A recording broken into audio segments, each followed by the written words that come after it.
Sammy Guevara comments on the Eddie Kingston Backstage incident. Plus, we've got a big update on WWE's TV-14 plans. And has the next NXT call-up been revealed? We'll talk about it. It's all in the wrestling news right now. More details after yesterday of what went down behind the scenes between Eddie Kingston and Sammy Guevara. Now, Eddie has spoken about it briefly. We have a quote from Sammy Guevara coming up, but to bring you up to speed with what we know, here's Andrew. So Fightful Select are saying that those that we have spoke to, there was some pretty clear parameters set on Sammy Guevara feuds and promos to not mention his ex-fiancée, which we're told has never come up or been pitched anyway. The original plan was for Eddie Kingston to win the all-out match between the two, which we heard about maybe been pulled, maybe not. We'll see what happens at the actual pay-per-view. In the edited out promo, Sammy Guevara referred to Kingston as a fat piece of naughty word, which Kingston took exception to as he felt it buried the match if a fat piece of naughty word beat him. The crux of the frustration, however, was how Sammy Guevara followed up with this after being perceived as difficult working with Scorpio Sky, Ethan Page, and Sonjay Dutt in the months prior. After that, we're told that Kingston had yelled at Sammy Guevara, who smiled at him. Kingston responded by pie-facing Guevara. Sammy ended up being incredibly unhappy with this, and Kingston was suspended for 2 weeks. Obviously, taking this on face value of it being a story and not taking it with some salt. If you're shouting at somebody and they're smiling at you, that's going to trigger you, isn't it? Oh, you're gonna. So Eddie Kingston gave a quote to PW Insider, kind of accepting, like, you know what, it is what it is, and that's how it is. Sammy Guevara gave a quote directly to Fightful that's a bit more in depth, saying, "As a professional, you communicate things you don't want to be said. Like other people I've been in programs with, and I've worked with Matt Hardy, Chris Jericho, and others. I communicated what I didn't want to be said in this angle, and Eddie didn't. But Eddie did not do the same, and Eddie did not mention to me or the coaches or TK or anyone in AEW what he didn't want said. So after Ty's and my match with Sky Blue and Dante, I cut a promo on Eddie, insulting Eddie and the fans as a heel, which is, I know, the thing that everyone loves to do, which is hate me and Ty. So I'm the perfect person to play this arsehole character for Eddie to ultimately beat it all out. I see what people say online about Eddie and his appearance, which anyone who legitimately shames Eddie for can go to hell. It's the same people who shame me for being too small. So Sammy Guevara, the character, could be the physical person playing the person that Eddie can shut up at all out.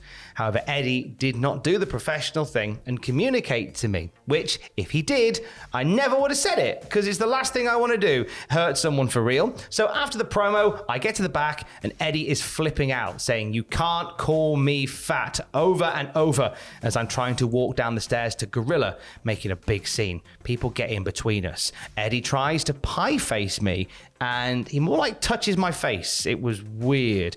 And everyone backs everyone up.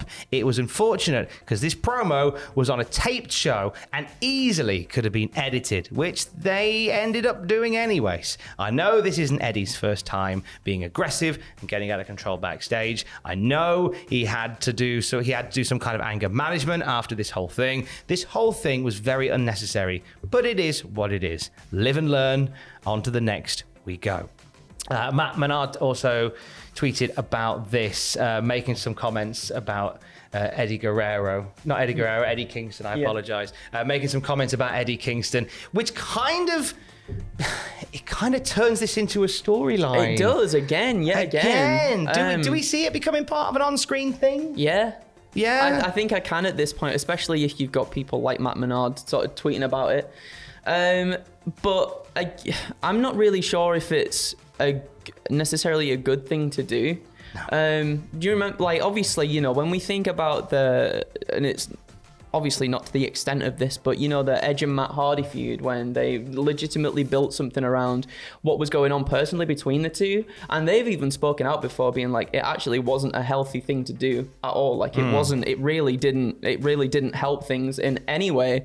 And like, this kind of feels like what could potentially happen if you keep crossing lines between actual personal feuds and then things that get turned into storylines in the ring. Yes, of course, you know, you have CM Punk saying like, I'm trying to sell tickets and put bums in seats, but like, is that the right thing to do necessarily like in a personal standpoint? Now, I think that there is a place for like the work shoot promo. Yeah. But as we learned, if you watch WCW in the year 2000, it has diminishing returns if you do it all the time. Now, we're talking as if this is going to turn into a storyline. I mean, let's be honest. I think Eddie and Sammy is going to go on it all out.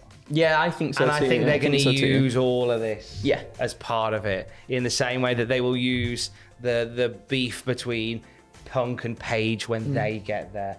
In the same way that I genuinely think AEW will use the beef between Britt Baker and Thunder Rosa at some point. Yeah, definitely. I think they will. This isn't me digging on AEW. This is me just calling it. And I've had a few people who reach out and go, you should be, you know, you're always negative on AEW. And it's like, okay, here's some great stuff. I think AEW have some of the greatest wrestlers on the planet right now. I think they put on some of the most awe-inspiring matches. Yeah. Some excellent storylines have been birthed through AEW. And that goes without saying. But the current climate that we are reading about and we are hearing about through people of all this backstage tension and friction being used on screen, it's diminishing returns, and as Andrew said, it's pretty unhealthy. Yeah. To always be leaning into this, because all you're going to do is just create this tinderbox backstage, and you can. I just want wrestling plumbers and dentists back. That's what I'm saying. Britt Baker, I guess, is a dentist. She's a dentist. That's She's it. Isaac Yankem of AEW. I just want wrestling spacemen and plumbers back, and clowns, just for a bit. If you're excited for the return of WWE at TV-14, you might want to pump the brakes on that. Andrew, what's the latest? So PW Insider have said that PWInsider.com has learned from multiple sources that there are no current plans to change the company's TV ratings for their weekly series. WWE will be remaining TV PG for the foreseeable future on both Fox and the USA Network. Do we think that's a bad thing?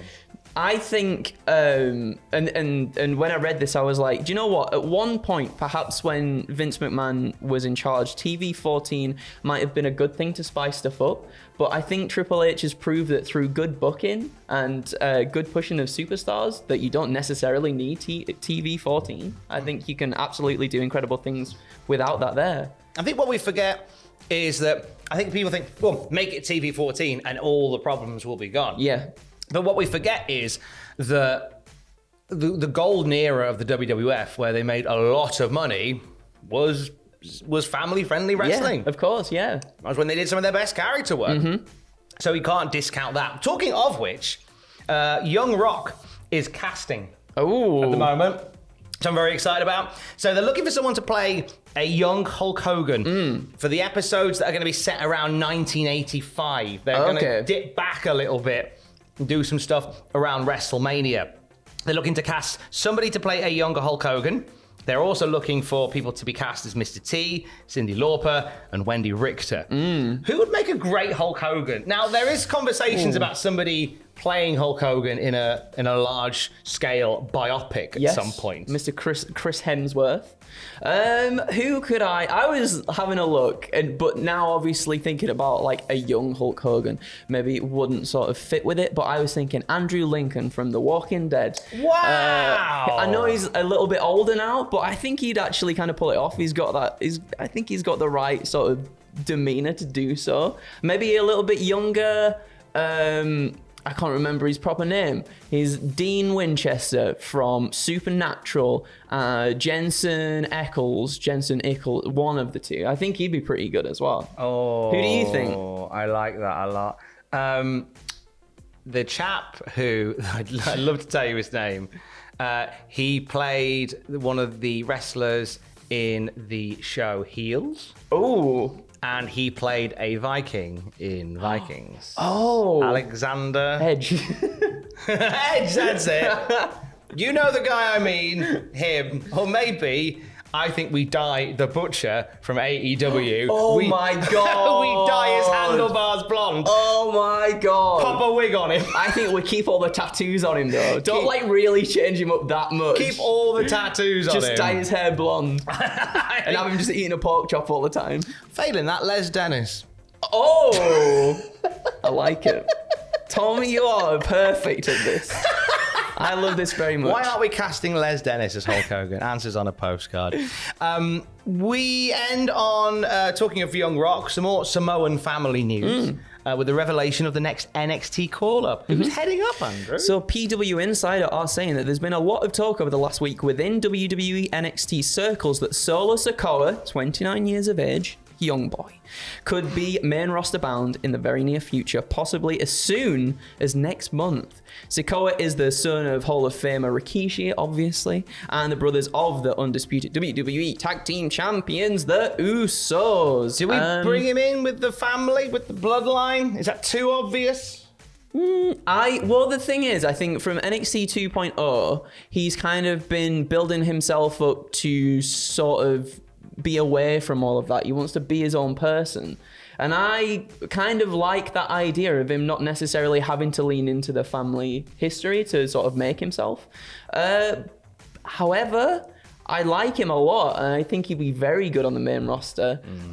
Maybe getting some sort of mid-card title, and then also joining the Bloodline, and then holding a lot of gold. There is something about bringing in somebody who can join the bloodline and run the mid card the way that Roman Reigns runs the top of the tree. I fear that time of Roman and the bloodline running roughshod over WWE is we can see the end in sight. Yes, yeah. I feel like had this been a year ago, bringing in Solo Sikoa and having him win like the Intercontinental title, and then so it's like the bloodline dominate every division. Yeah, that's pretty cool. Because you can bring in Naomi, and have Naomi win the women's title of SmackDown or Raw or both. But I feel like the time's rapidly approaching. So I don't know whether we'll get that full conclusion. I love the idea of Solo Sikoa coming in though and working something. Maybe he comes in to kind of, you know how when Jimmy came back and was or Jay was like to Roman, like, what are you doing? And Roman's like, join me. And he's fighting him, main event Jey Uso. What if Solo Sikoa comes in to go, lads, what are we doing? Why? He's an idiot. Yeah, well, that's what I was just thinking as well. Livid. Yeah, that would be really cool. Get Rikishi in. I'd really like to see that as well. Furious. And that is a good way also of putting Solo Sikoa over, right, too. Like that, him just going up, straight up, top dog, you're an idiot. Hey, Jimmy J, you're an idiot, Roman. Lads, come back. It's our dad. He's livid. Our dad's fuming. He's gone Liverpudlian. I don't know why he's Our dad's fuming, mate. I know Owen Mawson, mate. Everyone knows Owen Mawson. In Liverpool, it's Owen Mawson and the Beatles. That's it. What about Atkins is to the side at River, isn't he? He's in the river. He's in the river. We're all. He's not here today, so he can't fight me. So you can say whatever you want. Whatever I like about him. So I'm just gonna slag him off. Oh, don't do that. He's got a lot of jackets. He does have a lot of jackets. Yeah. That's why they call him that. Yep. Anyway, that's all the wrestling news now.